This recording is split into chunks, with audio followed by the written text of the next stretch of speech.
There's no getting around a label. Sad but true. But the secret is you have the ability to change it. Never said it was easy, and the escape is possible. And you and only you can change it. It's kind of like boxing. You have to fight for your title. And tonight we're going to talk about the beauty of aging. Hi, I'm Lori Baldassi, and welcome to A Senior's View. Tonight we have a really great show. This show is going to talk about the beauty of aging and how people see the beauty of aging from their own view. I'm going to have my guests introduce themselves, and we'll start with Ms. Goldstein. Okay, well, I'm Pam Goldstein. I'm 70 years old, and I never thought in a million years I'd ever be 70 years old. I was a nurse for 30 years, had a Jewish radio show called Boker Tov that ran for 15 years. And since my retirement, my husband and I have globe-trotted all over the place. He found a bucket list I had written several years ago, and he's just slowly checking off all the places I wanted to go. And I'm thinking, oh my God, he's killing me. And now I am a published writer working on a memoir and a thriller. Our next guest is Vanessa. Hi, everyone. I'm Vanessa from Image Clinic. I am one of the managers and very passionately run the place every day with Alba.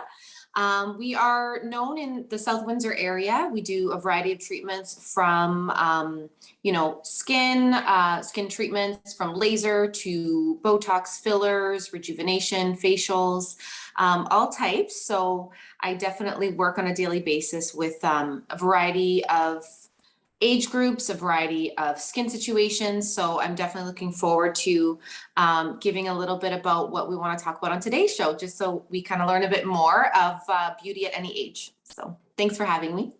And Michele.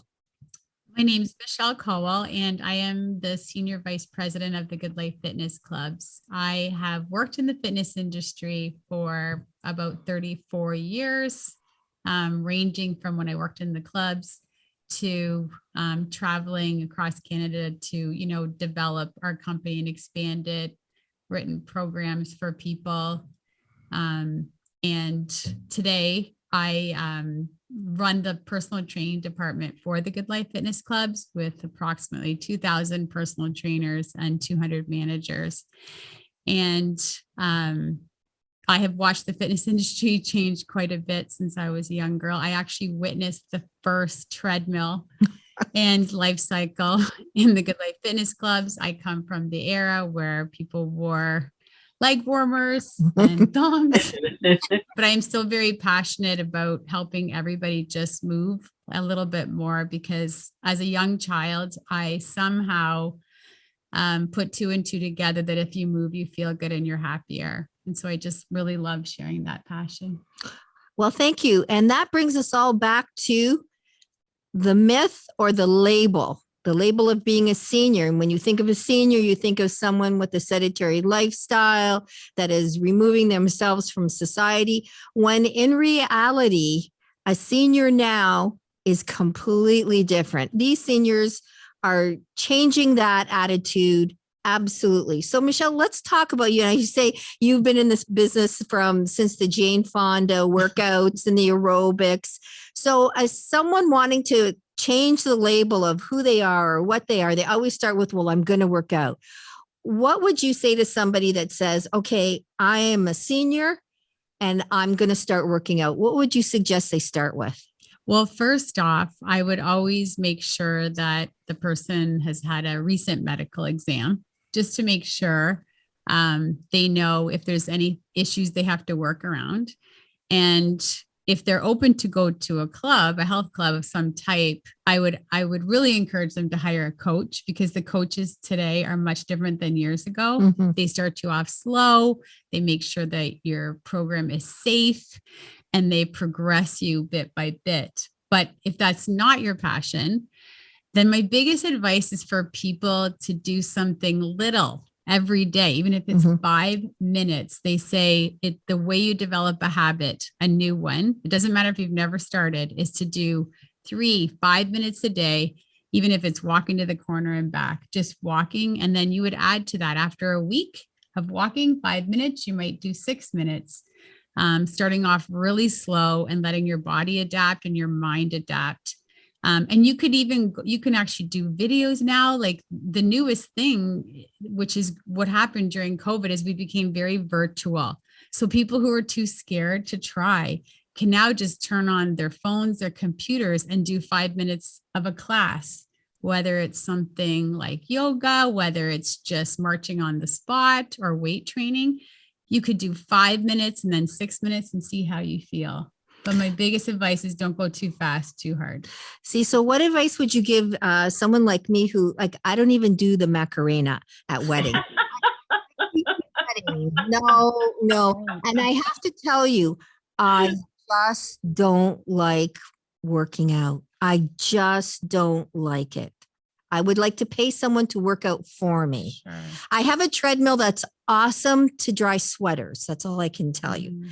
So what would you say to someone like me that you're saying the 5 minutes? Is it finding that niche of something that you like? Because I have been to boxing classes and I didn't mind that at all. Wow. But what would you say to someone like me that just doesn't like to work out or is afraid? Because a lot of people, once you become a senior, you're afraid to, oh, what if I fall? What if I, what if I get lightheaded?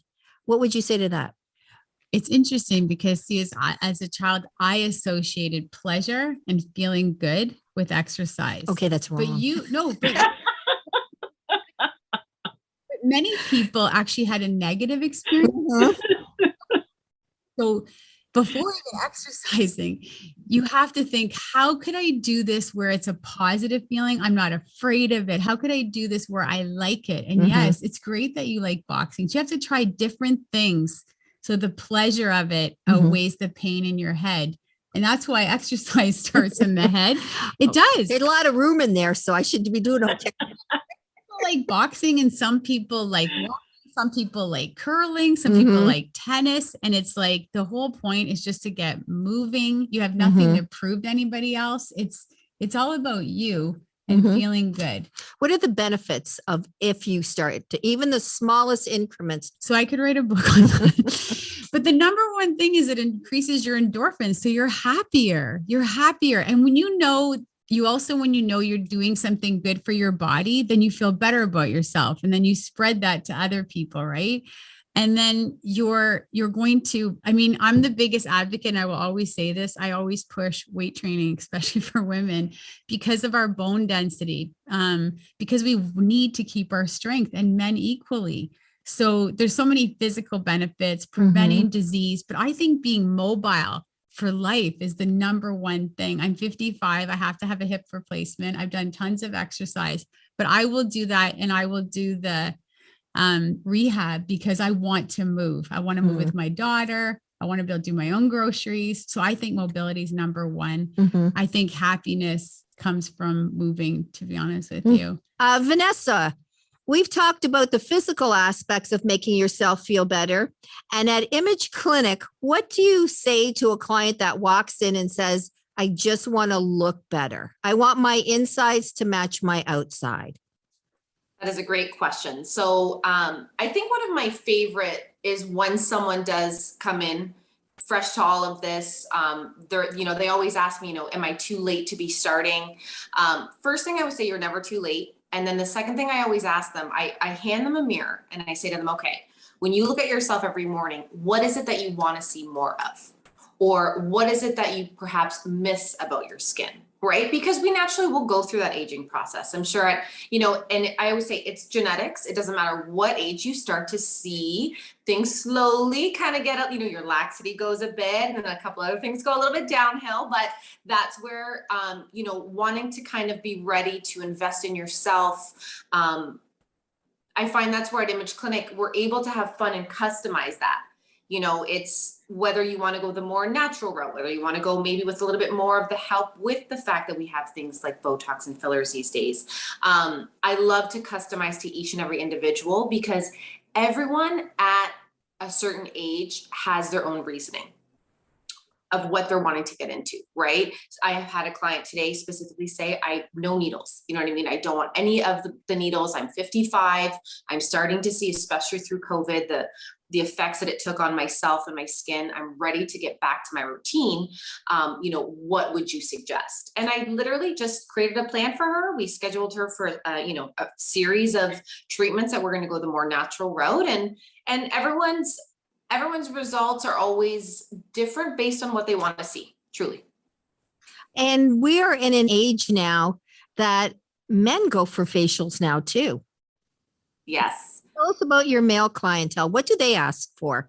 I laugh when it comes to men, and not about it's fun because they almost think you're just going to approach them in such this womanly type of way. And number one, I try to make them the most comfortable to say, look, what we're working on, this is not taboo. There are quite a few men that come in for the same exact reasons. I find most of them when they're in, it's funny, it's almost like the same way a man kind of likes to poke at his face when he's putting on a cream. They'll be like, I need to fix here and here. And the first place they always go to is their eyes. It's their eye area for a man. It's like, I can see myself, getting a bit tired and crepey around the eyes. What can I do for it? Or, I was in the sun way too long growing up, never really cared, don't really use cream. What can I do to get these marks off of me? So men is fun because I love teaching. I love teaching them the most, and how you can show them change quite quickly. And I find, you'd be surprised, men really do listen to what you tell them to do. So it's fun having them in the clinic. Absolutely. And so now we've talked about the physical, we've talked more about what you can do for aesthetic wise. Now we come to Pam, and Pam has a different journey. As she said, she's very well traveled. She's battled through an illness. So I think her vision of what is beauty and aging is really different. Pam, would you like to share what you think your idea of aging beautifully is? Well, in this day and age of all this ugliness and everything, I'm fortunate that I'm Jewish, because one of the things being Jewish teaches you is that there's beauty everywhere, and the beauty starts in your soul. So you have to find beautiful things. There's love, there's your grandchildren, your children, there's your pets. That's all beautiful, and it's always with you. So when I step outside, I can see, like, for me, everything is, I see the flowers, I see the birds, I see the cheeky squirrel eating the apples off my tree, and I take great delight in that. But then, like you said, I had an illness. I had breast cancer in 2019, and coming from a family that had a lot of breast cancer, I sat down and I said to William, my husband, I said, this is what I want to do. I want to have a bilateral mastectomy, and then we just get rid of the problem. I said, but you're my husband. I said, I don't want to just do this on my own. And he said, are you kidding? He said, that totally eliminates the cancer from you, right? And I said, yeah. And I don't have to do chemo, and I don't have to do radiation. Having been a nurse for 20 years and taking care of a lot of people that had chemo and radiation, the disease wasn't the problem. It was the treatment. So, and Dr. McDonald, the late Dr. Bruce McDonald, used to say the same thing. He said, the treatment's worse than the disease will ever be. So I went and I had a bilateral mastectomy, and I healed a lot faster, because I'm just dealing with, there's no muscle involvement. You're just removing fatty tissue. And in that year, we went to Brandon Dunes, I think is where I met all those cute little guys. And we did that for a week, and we did the Oregon coast.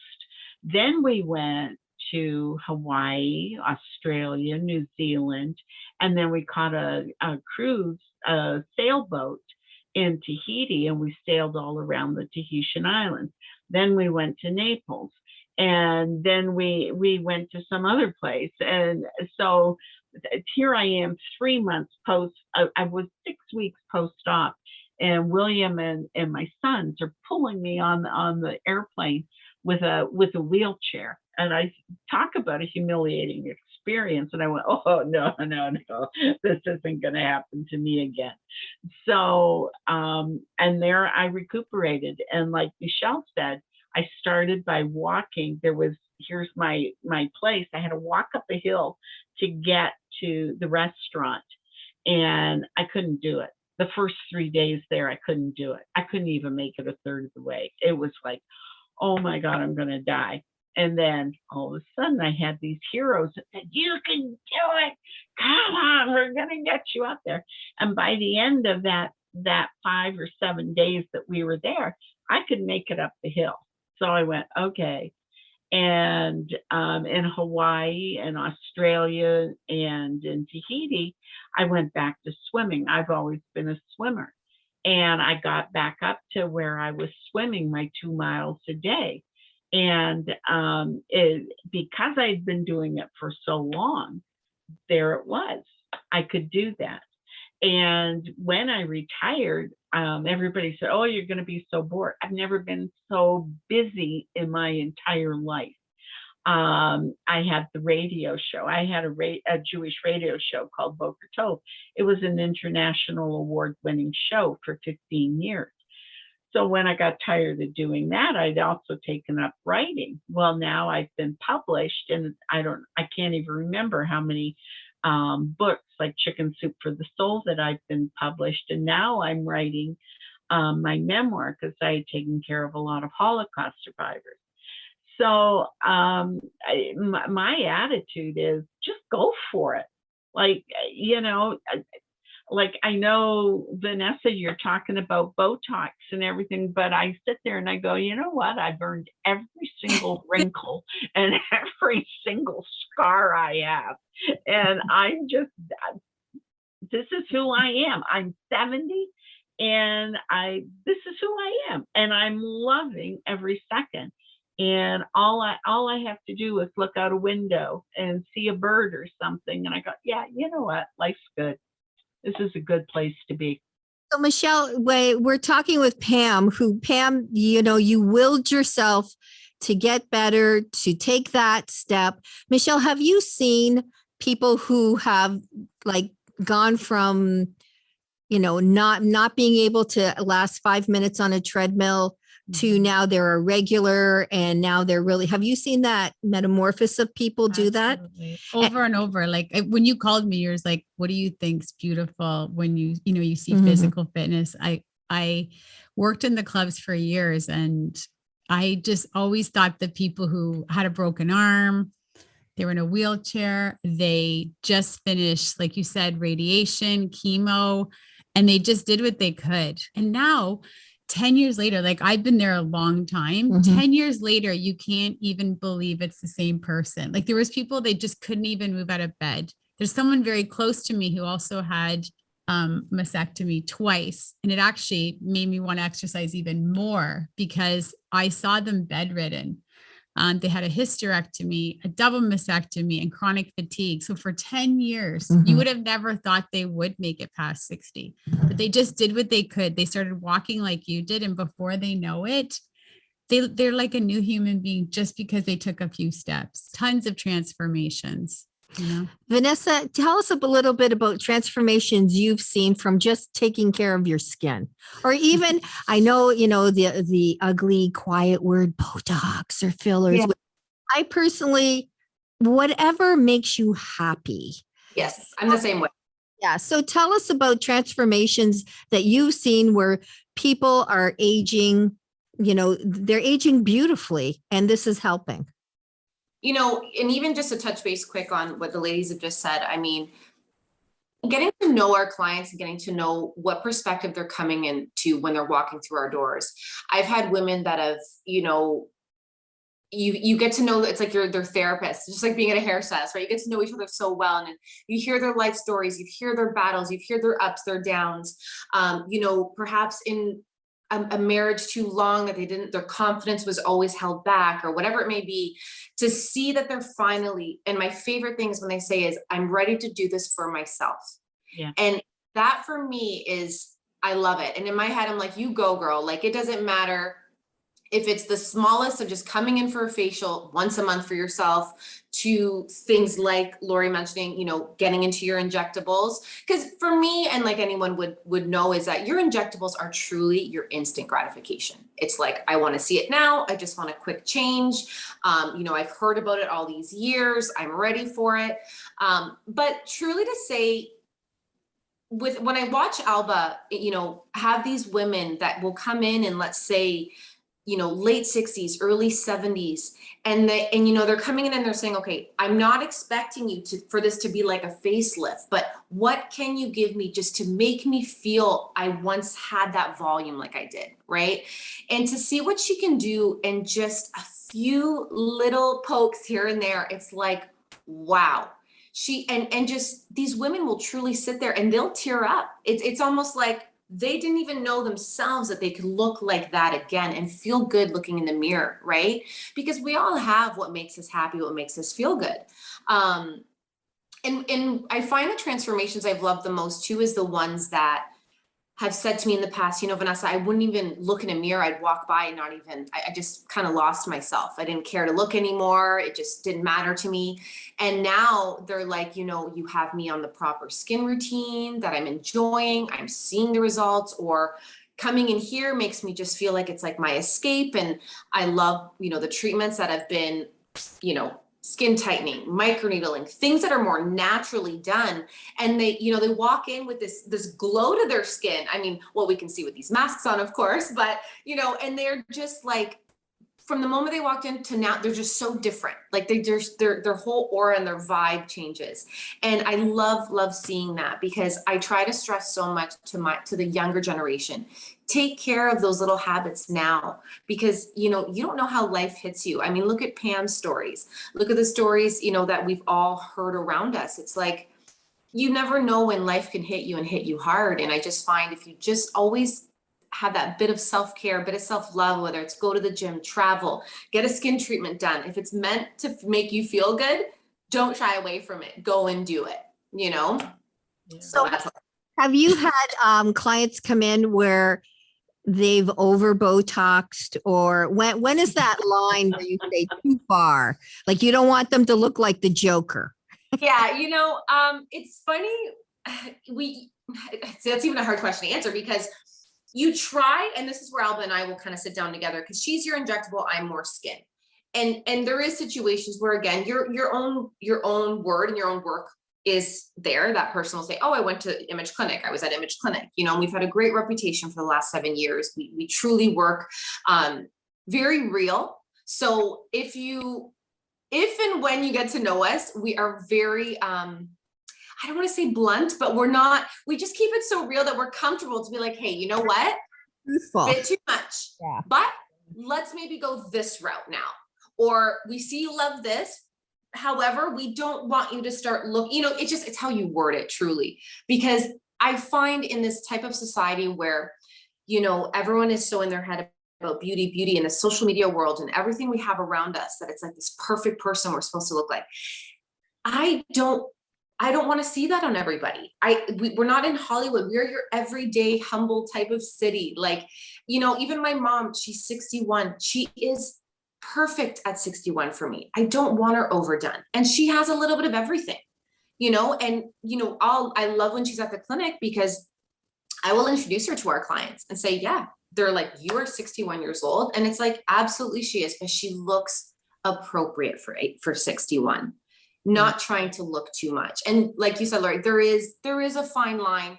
And that's where I say, finding the right person, whether it's the injector, whether it's your esthetician that you're working with, you need to really put your trust in them and know that they have the best intentions for you. Because yes, in this world where we can indulge some more, there needs to be that, okay, pump the brakes just a little bit, so.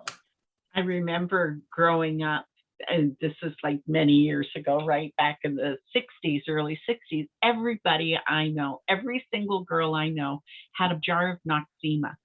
And the routine was you put it on after you washed your face in the morning, and at night you smeared this thing all over your face.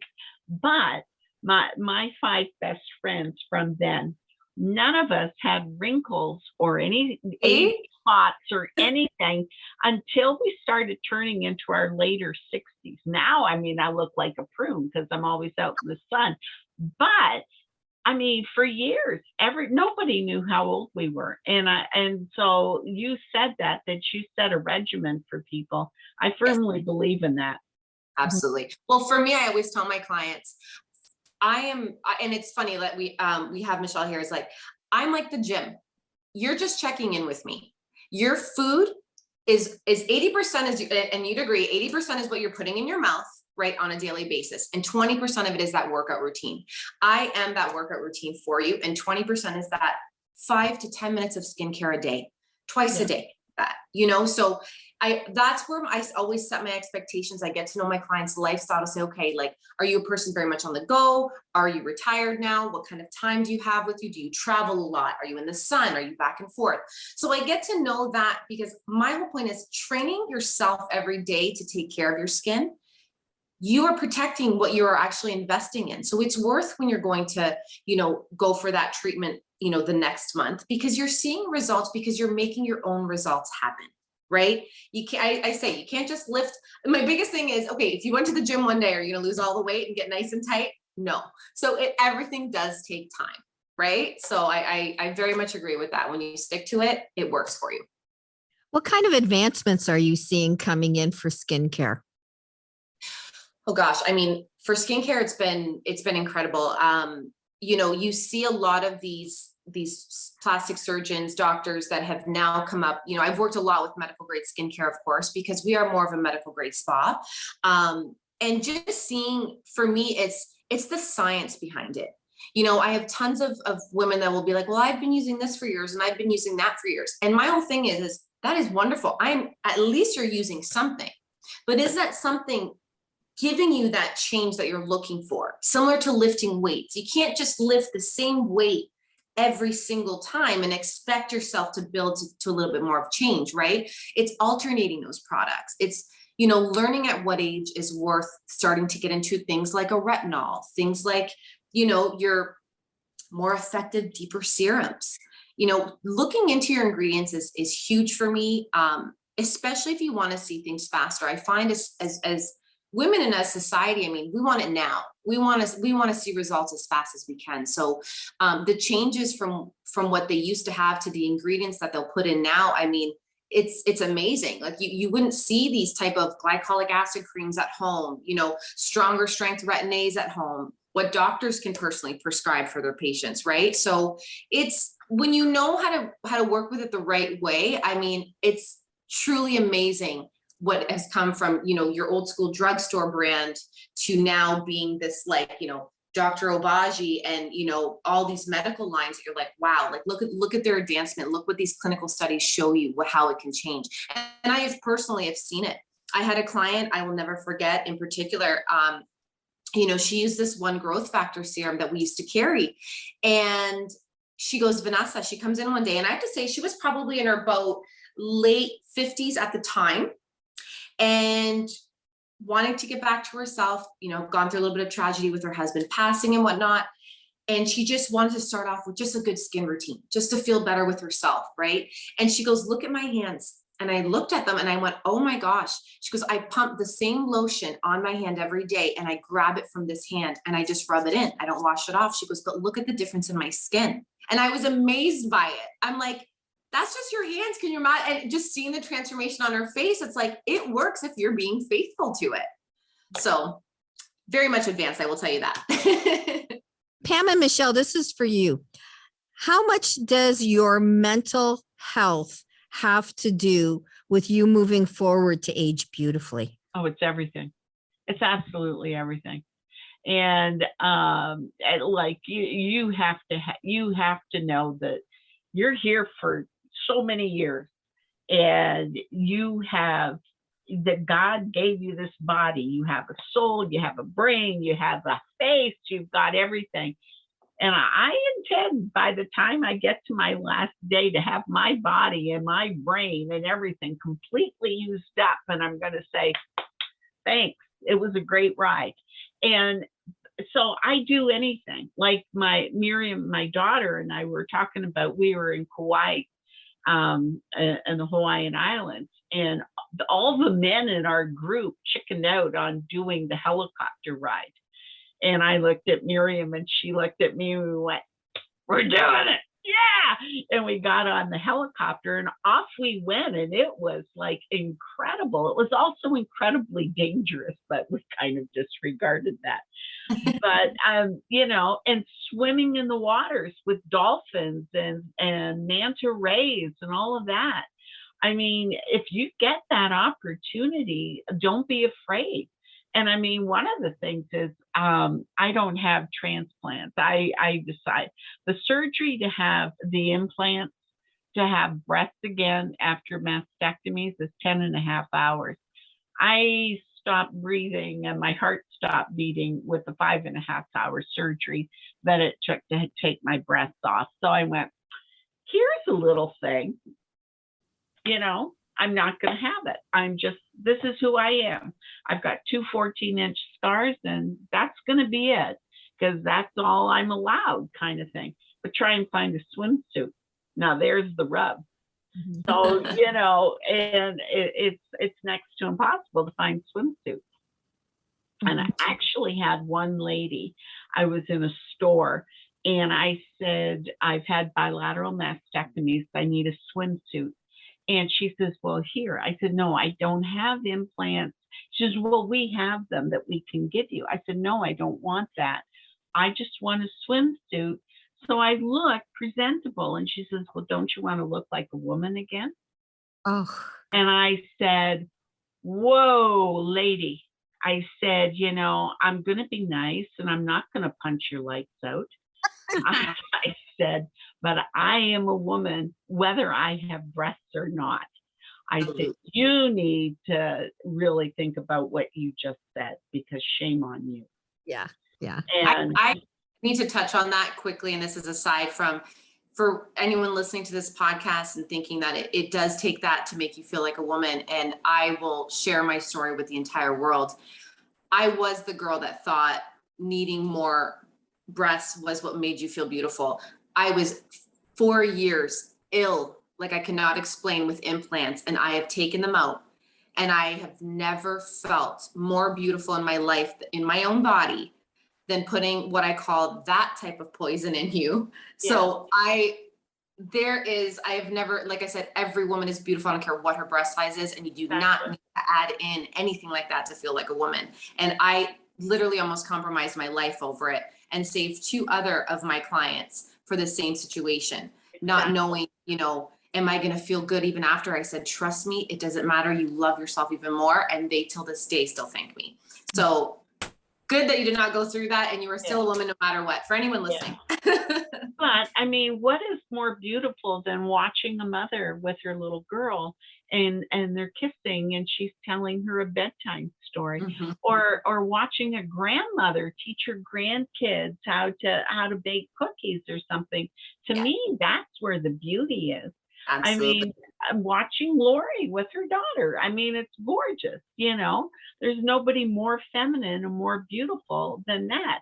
And to me, that's what beauty is. It has nothing to do with the boobs and all of that. It has to do with what's inside and how you can express your love and how you help other people. Mental health and beauty as we age. So that was wonderful how you two shared that. I would agree 100%. My mother actually, who's 80, takes care of my 11-year-old quite a bit. And it's the most beautiful thing I've ever seen. But I think I just want to touch on, I'm here to talk about physical fitness a lot and health. And I believe it's actually all of our responsibilities to exercise our mental health and support it as well as our bodies. And I call it emotional fitness, mental fitness. And personally, I think we need to embrace it and take care of it and support it because there's so many things I think was mentioned, you don't know what's going to happen tomorrow. You don't know. And if you don't take care of it, you will be caught off guard. And I think if you don't take care of your mental health, that it can erode your beauty, right? Because you're not happy. And I mean, smiling at someone is probably one of the nicest, kindest gifts you can give. And it doesn't cost you anything, but you have to be okay to smile inside, right? So I believe mental health is hugely important for. Yeah. How much does fashion key into the beauty of aging? Well, it's funny because there's a company in Ottawa called Cowell. And when I was in Ottawa a few years ago, I met this lady, and she is the most creative, wild individual. And I used to dress kind of, I always had a bright color on, like I'm not gray and black, but I met her and I went, you know what? I'm going to buy her stuff. And now I have these, like, I always get comments like, and they're always positive, like, oh, those are the weirdest pants, but they're so cool. So now, especially post-op, I just go, I'm just buying the comfort that looks really seriously unusual and cool. And that's what I do. I've just totally thrown my hands up. I don't even walk into regular stores anymore. Vanessa, how do you feel fashion helps you or hurts you to age beautifully? Oh gosh, I feel like same, similar to what Pam said. It's what you want to feel good in. You hear it even from my mom, or if you mention just women that go through that menopausal state. Oh, I didn't have this tiny little belly before. I didn't feel, and I always say you're still beautiful. There's so many different types of styles of clothing that to make you feel good in your skin, whether it's helps tuck certain things or whatever it may be. I can say I have such a variety of clientele. That truly, like Pam says, one comes in and I can't wait to see what she's wearing next. She's got the funky, this woman has to be in her early 80s. She's got the funkiest, spunkiest of style. And I'm just looking at her like, man, I hope that's me, when I'm that age and I can still, but that's what makes her happy. She goes, it doesn't matter where I'm going. And then I have ones that are like, you know what? I finally get to kick off my heels after so many years of working and being in them. I just get to live in comfort now. I'm at my cottage a lot. It's more, country gear, things like that. So you hear it all, but I truly believe there's such a difference on the days that we wake up, we do our hair, we put on maybe one of our favorite outfits, put on a face, whether, just even mascara and a gloss, and you feel so different than the morning you woke up and you're just down in the dumps and you just disheveled hair. Like if you just take that minute, I feel like it does play a role on us. I really do feel that way. I know my mood based on what I'm even wearing around the house, truly. I know if I'm in a funk, if I'm not, if I want to, one night maybe my silk robe and just give myself a facial. And then the next night I'm in like some oversized sweater and I'm like, I've had a day, it just, fashion and clothes and things that we do for ourselves, that truly is one of the, it's one of the things that make us feel good. I mean, I finally joined the gym again. I will not talk about slog. It's not my favorite, Michelle, don't get mad at me, but I got excited about going to get new running shoes for it. I'm like, okay, this is going to make me feel a little bit more motivated, okay, I got my new runners on, let's walk in there a little bit more confident and look like I know what I'm doing when I'm there. So yeah, I don't know. I think fashion, it really does make up part of who you are. I really do believe that. And with no judgments. But you can't be afraid. Like people, one lady said, oh, you have 3 necklaces on. And I go, yeah, I like them. And she Love said, that. but don't you know, with your outfit, you should just wear a strand of pearls. And I went, no, I don't want a strand of pearls. So I think women have to stop being afraid. They have to stop thinking they have to dress and look a certain way, because the beauty is from within. I mean, sometimes, I can be covered in mud. Like I have huge gardens and I love making beautiful gardens and attracting the birds and all the wildlife. And I mean, I look in the mirror afterwards and I go, you know what? I look pretty good, even with that mud down my cheek. I look pretty good and I did a good thing. It's just, you have to stop being afraid of being a woman and just own it, because it's a great thing. Yeah, I'm probably not the best person to ask. My mom said as soon as I could put a sentence together, I said, I'm not wearing that. That's how I've been.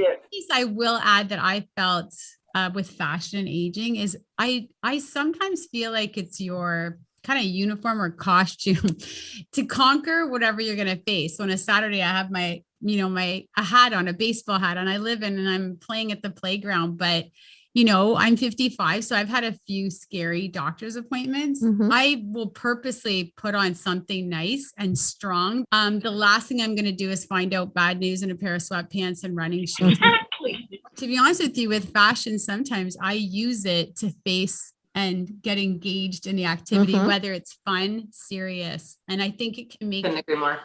better and Mhm. stronger Mhm. sometimes, but not to worry about it. Yeah, right? yeah. Of course. Yeah, I mean, Do you think men think on the same level as us about Botox or dressing different, or I'm getting old, or do you think men are on that same plane as us in thought? not It the was- Botox, but my husband now wears the funkiest socks and underwear I've ever seen in my life.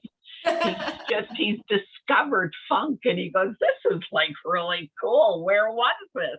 So I think they think of it differently. They don't, I mean, some men who are still like really strong out in the world, like, they own businesses and things, they seem to think they need to look young and strong and virile. Whereas most of the other guys I know, like 99.9% of them, just go, you know what? I'm just going to wear funky socks today and just cool, So I don't think it does. Do you think so, Vanessa? You know what?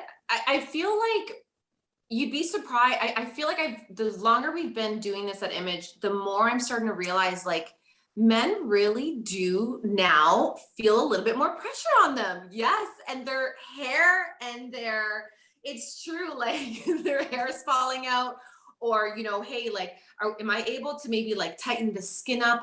I'm looking a little bit, saggy here. Like they very much, you guys are into it. And I feel like, because again, it's this type of society we live in, and they are trying to keep up with what they feel around them. And yes, kudos to the guys that just, hey, they love who they are. They don't care in their skin. And then there's ones where I'll be like, oh, well, what brought you to the clinic today? Well, my wife told me I had to do that, and I laugh, but I'm like, hey, you know what? Good for her. Like, she's trying to like feel good. She wants you to feel just as good. And I find as women, and especially in this professional field, is we would know how to guide a man in the right direction for that. So it's like, I don't know. I feel like it plays a role with men, how they feel overall, how they meet women. A lot are in this society of divorce left and right, as sad as it is to say. They are getting themselves back out there. I've had men come in that are, widowed after a few years, and they're like, look,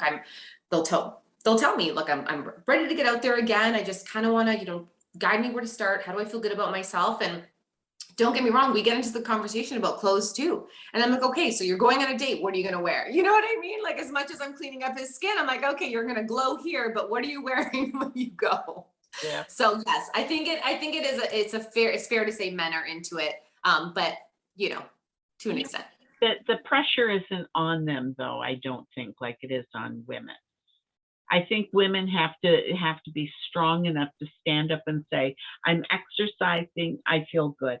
I'm eating right, I feel good. I'm taking care of my skin, I feel good. I'm doing the best I can, and screw society. I feel good about myself, and I don't need you to tell me that I need all of these things to be a woman. I know who I am. And I think it also comes when women now are becoming very politically motivated. I think that's another way women have changed, and it's for the better. Because before you used to say, well, my husband said I had to vote conservative. And now women are going, oh, heck no, I'm going to do this. and they pay attention to the news, and they get distraught about what's happening. And, you know, I went to a rally about 6 months ago, and it was about Black Lives Matter. And man, it was 90% women there who were fighting and standing there saying Black Lives Matter. And to me, that makes women even more beautiful and powerful. Like, I mean, that you're brave enough, because back in the 70s when I was working, you didn't say anything. You were just numb. Well, now women are going to gyms. Women are doing this. Women are getting what they want with their faces done, but it's on their terms. And I think that's probably one of the more beautiful changes that women have experienced in these years. I was just going to add a little bit about the men, because I have found in the last 10 years that there are more men that really do care or feel pressured over their appearance. And I think a few things, I know this because the attendance where I'm at has really increased. The use of steroids has increased. The men that have more of an eating disorder have increased. And like, there's facts and statistics that show that they're worried. Mhm. And Yeah. I think it must be hard. Like, sometimes I feel bad. I have some men close to me, right, that lost their hair. They didn't want to lose their hair, or they can't, many of them don't feel comfortable adding products to their face, as you must know. And we have so many things, women, right? We get up, we put our mascara, like, we can look like a person, and they're just like, this is me. And so, I mean, I want them to accept themselves, but I feel they are feeling more and more pressure to keep up. Vanessa, what is your view or personal opinion on the beauty of aging? My personal opinion on the beauty of aging is, number one, embrace it, right? Embrace the heck out of it entirely. Everyone has their reasoning, regardless of genetics. A lot of it is what you've gone through in your life. The ups and downs truly do take a toll on us at different points in our lives. And embrace it to the point where you don't have to let it go either, right? Knowing that as women, like as Pam was saying, as women and even as men, like my mom always says, we never had these types of treatments when I was growing up. We never had all these types of, we weren't told to stay out of the sun. We weren't told all these things. So the fact to have access to all this now is, take advantage of it. It's there for you. So I feel like at no matter what age, and even during, a later age in life, never stop paying attention to yourself, whether it's the smallest of putting on just one face cream a day, putting on that sunscreen, making time for yourself to, get some guidance, get some, ideas with what you can do for yourself. I feel like that is the most important during the aging process. I truly do. And understand, I try to remind my clients, don't beat yourself up. Everything is reversible. Everything is fixable. We're fine. It's just a matter of how fast you want to get there. And that's it. That's it. I think it's important to just self-love. Michele. The beauty of aging. Well, I think the beauty of aging is you internally, you kind of get over yourself. I think, like Pam said, I try to look at my wrinkles as battle scars of learning and growing and, sometimes struggling and rising above that struggle. And, there's a lot of great things about aging. There's things I would never want to go back to when I was young, nice skin and all. And I'm really grateful to not sweat the small things so much and to keep in perspective. And, so many things wouldn't rattle me like they would when I was young. And I think there's a real beauty to that. Like for me, my number one goal would be to be the kindest, most loving. And then I want to say something today because, and I don't mean to overgeneralize, but it is difficult watching yourself age sometimes. Absolutely. Other days you're like, what? That's my scars. And other days it's very difficult. And like I said, not to overgeneralize, but sometimes I find women are harder on women. Yeah. You could be in a room with 5 men and 5 women, and the men would be like, you look fine. And the women would be analyzing every, on your Mhm. face. And I think we should team out together and not be ridiculous on how far we go. Cause I'm all for supporting skincare and trying some things that aren't too far, like you said, Vanessa, to enhance and make us feel good. But then we also need to embrace and accept each other. And I think that's, aging with beauty together. And Miss Pam? I think the last thing Michele said, aging with love and embracing all of the beauty that's around us, I think makes your own soul feel beautiful. And when your soul's beautiful, you smile differently and your eyes look happier. And my husband, when we're walking in Point Pelee, hiking, he'll turn to me and he say, "You look so beautiful right now. The sun is shining on your hair and I can see the sparkle in your eyes." And I'm not saying you need a man or anything, but what I'm saying is that you notice each other and like a human being, and you see the beauty in each other. Like, Laura, you've got the most gorgeous eyes. You've always had the most gorgeous eyes. And I think we forget to tell people, we forget to tell each other what is beautiful about each other. And to me, that's what makes beauty and aging so wonderful. So we've had a wonderful roundtable discussion about the beauty of aging that I think was very informative and inspiring.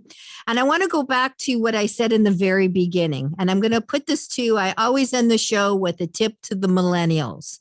A bit about labels. There's no getting around a label. That's not true, because we're seniors. Millennials, listen up. We did things to push the boundaries. We made our parents crazy. We had the neighbors talking about us. We played our music too loud. Our hair was too long. We wore too much makeup. And we did it all so that you could have what you have right now. So if you want to change your label, whatever you want to do, remember, it was us that did that. You're welcome. I'm Laura Baldassi. This has been a Senior's View. Thank you so very much. Thank you for my guests.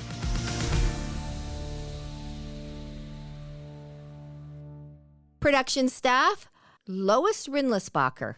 This podcast was produced by Sikander Salim. Thank you.